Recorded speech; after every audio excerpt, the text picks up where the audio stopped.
Olá, querido, que o Senhor te abençoe e te guarde onde quer que você esteja. Seja bem-vindo ao programa Visão Cristã da Rádio Viva Angola. O programa de hoje nós estaremos estudando o assunto da música num foro completamente cristão e doutrinário. Estaremos vendo a música sacra no contexto de adoração e as suas implicações no plano da redenção, fundamentado no estudo da Bíblia e de uma escritora muito famosa da Igreja Adventista, denominada Ellen White. Uma coisa que nós precisamos entender é que a música ela tem uma importância essencial e excepcional na adoração e na experiência cristã.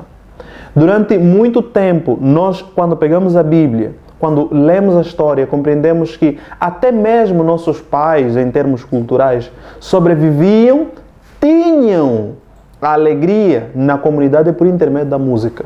Não há como separar a música da comunidade, porque eles estão intrinsecamente ligados. E no contexto cristão, ela está ligada à adoração e à experiência cristã.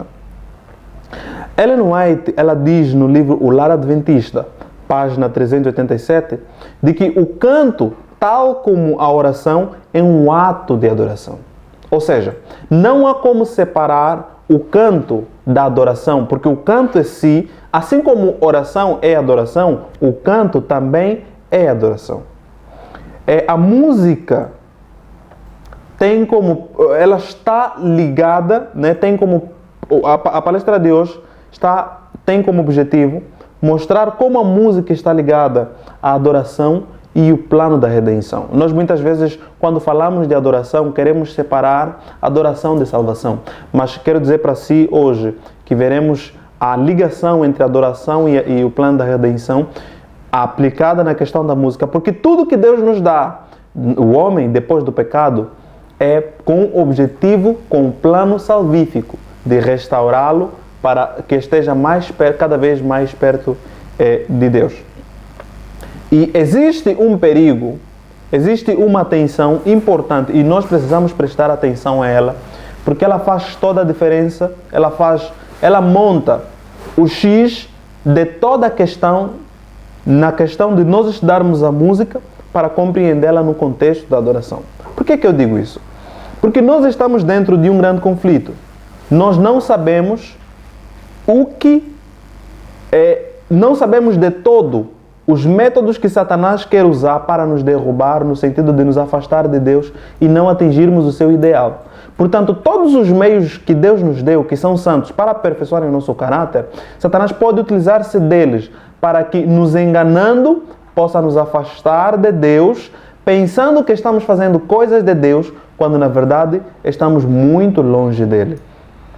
E Satanás, Ellen White ela diz em Mensagens Escolhidas, volume 2, página 36, de que Satanás sabe qual órgão exercitar para animar, cativar e enfeitiçar a mente, de modo que o cristão não seja desejado. Ou de modo que Cristo não seja desejado. Então, nós precisamos ter esse cuidado na seleção das músicas, no sentido de que não sejamos afastados da presença de Deus, ou então que a vontade de buscarmos conhecer Jesus venha a ser desligada de nós. A música, desde os tempos primórdios, ela teve sua origem nos céus. Antes mesmo que os nossos pais existissem, diz Jó, de que quando as estrelas da alva juntas alegremente cantavam, ou seja, já cantavam os anjos nos céus muito antes de nós existirmos. A música, ela acompanha a Deus desde a sua existência, quando não sabemos, mas ela não começou na terra, ela começou nos céus, com Deus, e Deus instruiu os anjos, o jeito de cantar, dotou-os de poder, e no céu, diz Ellen White em História da Redenção, há perfeita ordem e perfeita melodia. Ou seja, ela não é de origem terrena, ela é de origem celestial, é de origem de Deus.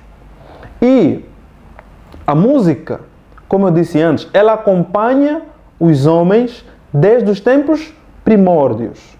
desde os tempos primórdios. Vejam, por exemplo, no contexto da adoração, Deus salva o povo de Israel dos egípcios e quando saem, passam pelo mar Vermelho para o outro lado, diz a Bíblia, no livro de Êxodo, capítulo 15, que Moisés se levantou e enunciou um cântico ao Senhor. Após si, Miriam, sua irmã, também se levantou e junto de mulheres foram louvando e tocando para que engrandecessem o nome de Deus, ou seja, num contexto de adoração. Você se lembra quando Paulo e Silas tinham sido presos? Qual foi o meio com o qual eles comunicaram a Deus pedindo auxílio e Deus agiu no mesmo instante? Música. Ou seja, música tem um impacto em nossa vida tão profundo, mas tão grande, que ela em si também é uma oração. Diz que Paulo e Silas, enquanto louvavam o Senhor, um terremoto moveu a prisão e as portas se abriram. E eles foram salvos. Não só eles, mas também aqueles que estavam na prisão. Eles pregaram e cantaram e muitos foram alcançados. Então, a música era parte do culto de Israel. Mesmo depois de Israel ter saído do deserto e ter chegado à Terra Prometida, Deus ainda eles continuaram utilizando ainda a música para que fizesse parte do seu culto. E por que não hoje? Então, vamos entrar um pouquinho mais a fundo para compreendermos, porque existem perigos, existem desafios. Satanás sabe por que este meio, Satanás sabe que por este meio pode conseguir maior domínio sobre a mente. Você sabia?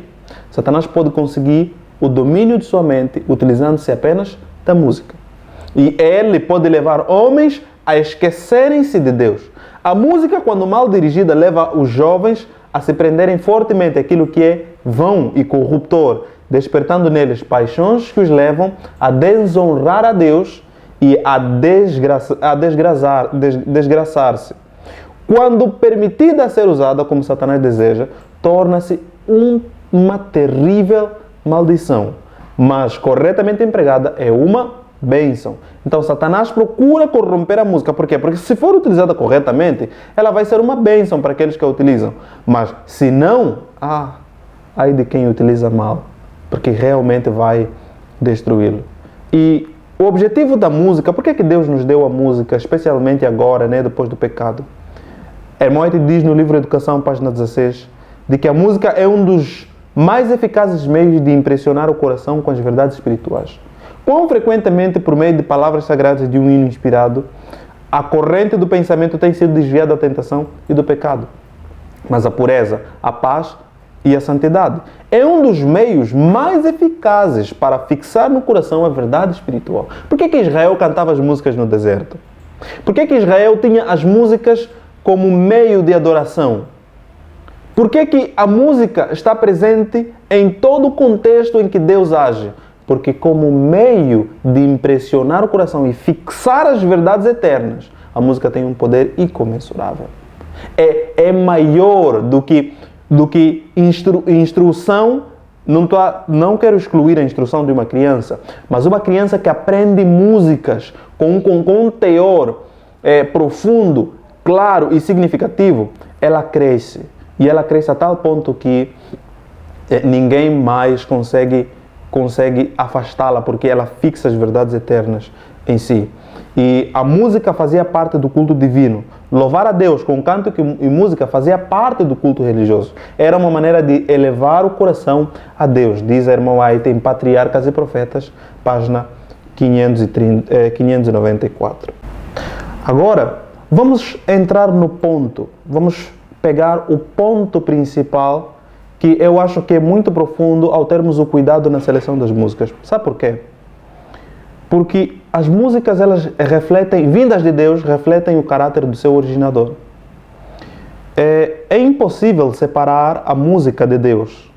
E eu acho interessante, porque quando nós definimos a música, nós dissemos assim, que a música é a arte de combinar os sons. Mas não é só isso. Esse é também uma outra meia-verdade. A música não é só a arte de combinar os sons.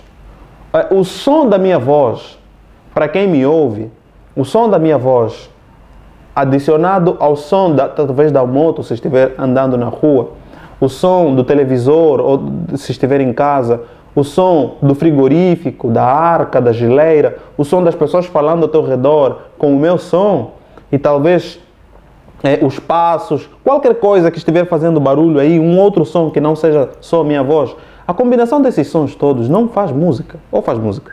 Não. Então é uma definição incompleta. O som da chuva e do trovão e dos passos, se estiveres em casa, não é música, é música. Não.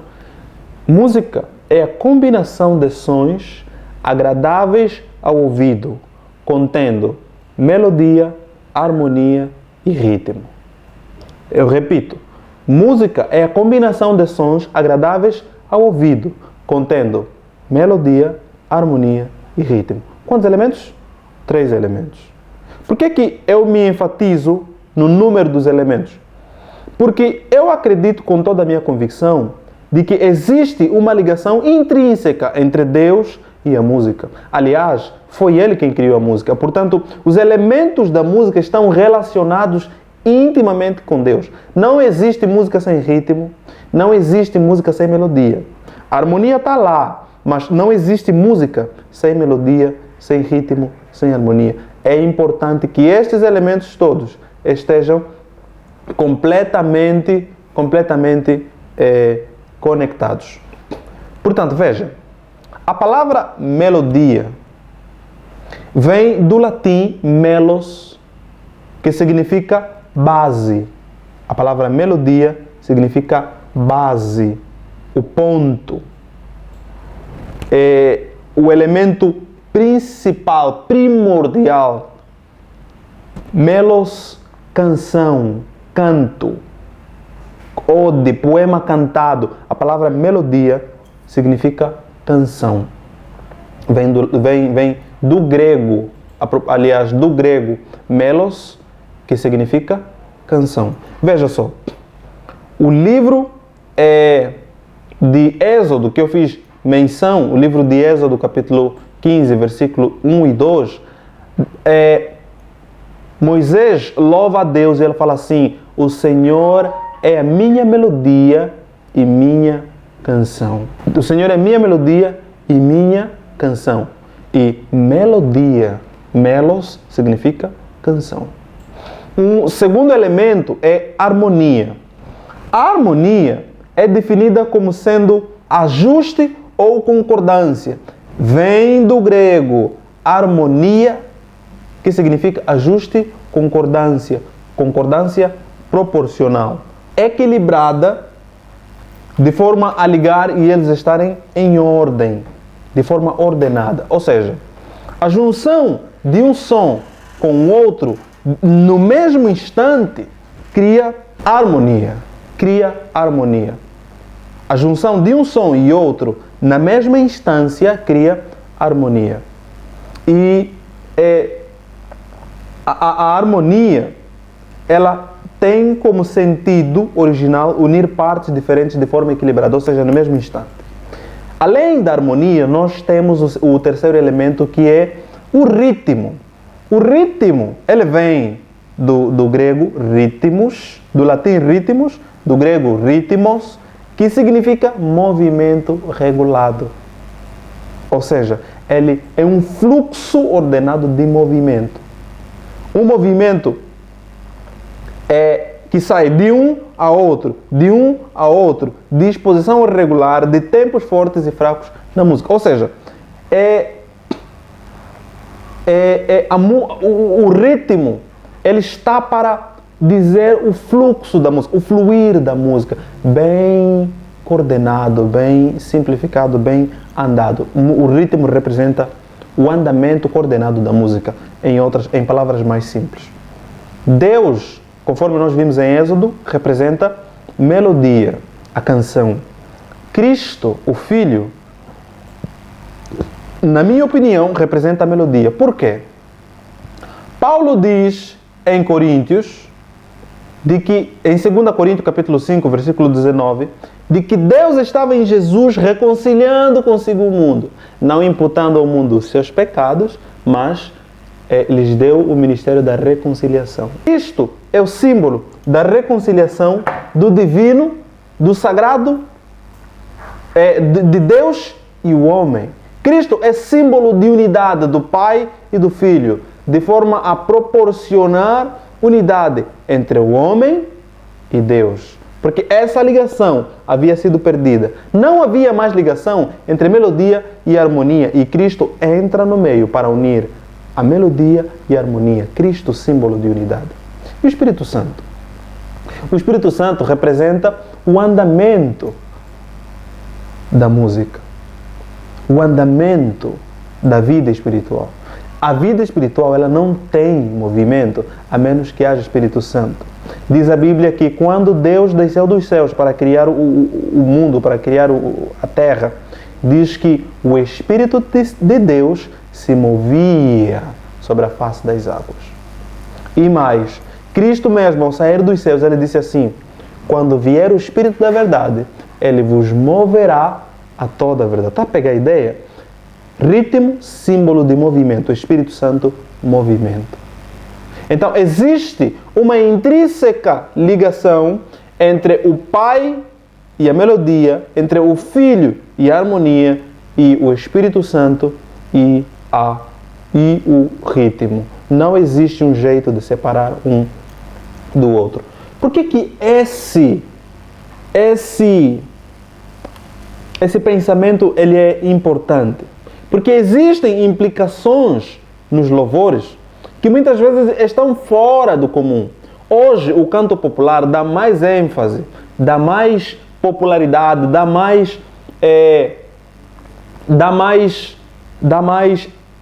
mais poder a esse último elemento do que aos dois acima. Se leres a Bíblia, se prestares atenção, se o fizeres com espírito de oração, perceberás que existe um princípio que os três seres da divindade sempre buscaram revelar. E quanto a essa terceira pessoa da divindade, diz a palavra de Deus, ela não falará de si mesma, mas revelará aquilo que o Pai e o Filho lhe tiverem dito. Ou seja, o Espírito Santo, ele não busca apresentar a si mesmo. Por isso é que durante a Bíblia, durante a nossa leitura da Bíblia, veremos que o Espírito Santo tem pouca ênfase na Bíblia. Ou seja, ele aparece menos, poucas vezes dá cara, porque ele não se apresenta. Muitas vezes ele não apresenta a si mesmo. Ele apresenta o Pai e o Filho. E na ação deles, ele está representado. Como é a música? Será que precisamos de alguma bateria para nos dizer os tempos musicais? Não precisamos. Mas não precisamos utilizar instrumentos? Precisamos. Mas precisamos de instrumentos para dizerem os tempos, para nos ditarem os tempos e serem dançantes? Não, isso não funciona. Não existe isso na música. A música não precisa de ritmo enfatizado. Não precisamos ditar os tempos. Por exemplo, quando eu canto Oh Deus de amor, não preciso enfatizar, não preciso de algum instrumento para fazer Deus de amor, vimos nós. Não há necessidade de eu enfatizar o ritmo da música, porque o ritmo, o Espírito Santo, ele não vem para dar ênfase a si mesmo. Ele veio para dar ênfase na melodia e na harmonia. Ele está lá, mas sorrateiramente. Por exemplo, Oh Deus de amor, vimos nós. Vê que quando eu paro de estalar o dedo, eu continuo cantando de forma ritmada? Sim, porque o ritmo, ele não tem o objetivo de dar ênfase a si mesmo, mas dar ênfase na música. Ele está lá, é um fluxo reduzido, mas que é muito importante para o andamento coordenado da música. Implicações do louvor na vida do cristão. A música precisa ser de toda cristocêntrica. Como assim cristocêntrica? Sim, a música precisa ser de todo cristocêntrica. Hoje, as músicas que nós temos são tão ateológicas, mas tão ateológicas mesmo, que não são meramente motivações humanas, mas estão longe de Deus. Hoje fala-se de que você é o espelho. Por exemplo, eu ouço uma música que é muito ouvida dizer: você é o espelho que reflete a imagem do Senhor. Quem disse? Não chore porque o mundo ainda não notou. Ou seja, são músicas que, na sua letra, elas não querem exaltar a Deus, não querem enfatizar a Deus. A ênfase dessas músicas não está em Deus, está em você, o ser humano. Por quê? Porque as famosas músicas gospel hoje, elas olham para nós como meros compradores. Somos consumidores. E como consumidores, quem paga, quem dita o jeito como o produto é vendido é o comprador. O comprador diz: eu preciso que a coisa seja assim, assim, assim. E por saberem as nossas vontades, lembram o texto que eu li anteriormente? Satanás sabe que parte do homem é enfatizar. A música perde o sentido e não conseguimos louvar a Deus. A música era para que tivesse sido instrutiva. É para que fosse instrutiva. Diz a palavra de Deus em Deuteronômio capítulo 31, versículo 19 a 22. Leio apenas o trecho. Escrevei para vós este cântico, para que este seja testemunha contra Israel. A música tinha um poder instrutivo. A música tem um poder unificador, de modo que a alegria de Jerusalém se ouviu até de longe. Neemias diz, no livro de Neemias, capítulo 12, versículo 43, e a música, ela tem uma influência salvífica, consoladora. Diz que Samuel, em 1 Samuel, capítulo 16, versículo 23, diz que Saul, toda vez que um espírito mau tomava conta dele, Davi tocava a sua harpa. Então Saul sentia alívio. E a música é de grande valor como meio educativo. Não se deve jamais abusar desse dom, empregando-o para servir ao egoísmo ou à vaidade. Percebe? As músicas hoje são tão egocêntricas que se exalta muito o lado humano e se olvida o lado espiritual. Entenda, meu amado, que existem perigos, existem problemas, existem implicações quando nós escolhemos mal as nossas músicas. Não fique ouvindo músicas que não trazem uma essência verdadeira da adoração. Eu sei que talvez essa palestra não tenha sarnado todas as dúvidas que você tem, mas o que eu quero que você entenda é que a música tem implicações na adoração. O mau uso de um determinado elemento musical afasta a presença de Deus e a presença dos anjos. Porque precisamos aqui nos esforçar para cantarmos, para entoarmos os nossos hinos, para apresentarmos os nossos louvores, igual são apresentados nos céus. Porque assim como os anjos, nós também precisamos apresentar os hinos igual aos céus. E quando os nossos hinos estiverem igual aos hinos dos céus, anjos descerão dos céus e se unirão a nós, de forma que o nosso louvor seja perfeito diante dos olhos de Deus. E a música só é aceita por Deus quando o coração é movido, santificado e entretecido nele. Deus não aceita qualquer louvor. Não é qualquer cantor de música, como os famosos hoje de música gospel. Não é qualquer cantor que Deus aceita. Não é qualquer letra que Deus aceita. Por mais santa que ela pareça em si, ela não agrada a Deus. Porque Deus aceita apenas música sacra. O que é música sacra? Música sacra é aquela que está completamente direcionada a Deus. Que põe a Deus como centro de tudo. Porque Deus quer nos salvar. Deus quer reimprimir em nós o seu caráter, aquele que nós perdemos na cruz. Ao terminar esta apresentação, quero dizer para você o seguinte, conforme está escrito em Educação, página 167. Muitos não têm ideia do quão grande é a influência da música. Pode ser um grande poder para o bem, contudo, se mal usada, é uma terrível maldição. Educação, página 167. A música sacra é do céu, é para a adoração, é reflexo da Trindade e testemunho do plano da redenção. Não tem como separar a música destes elementos. Porque Deus nos deu, mesmo depois do pecado, para que nos servissem como um meio para que o nosso caráter viesse a ser aperfeiçoado. E Deus quer que nós atinjamos esses alvos. Deus quer que nós o glorifiquemos, apresentando frutos dignos de sermos seus filhos. Apelo a ti a consagrar a música e a voz para que glorifique a Deus. Não utilize a música para glorificar a si mesmo. Não utilize a música para elogiar o ser humano. Não utilize a música para apocentrismo, para pôr o centro todo no homem. Utilize a música de forma teocentrista, centrificada em Deus, embora reflita das dificuldades que o ser humano tem passado, mas que ponha a Deus como solução de tudo, que ponha a Deus como aquele que vai terminar tudo. E o homem que vai ouvir essa música deve-se ter nele uma influência salvadora, de forma que ele olhe para a música, e sinta a salvação de Deus como alguém que ele pode salvar. Sinta no seu coração a necessidade de abandonar o pecado. Que o Senhor lhe abençoe e lhe aguarde.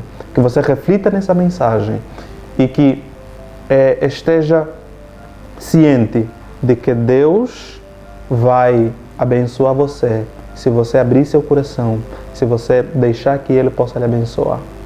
Que o Senhor te abençoe e te guarde. Espero ver você no próximo programa, na próxima edição, no próximo vídeo que estaremos publicando aqui.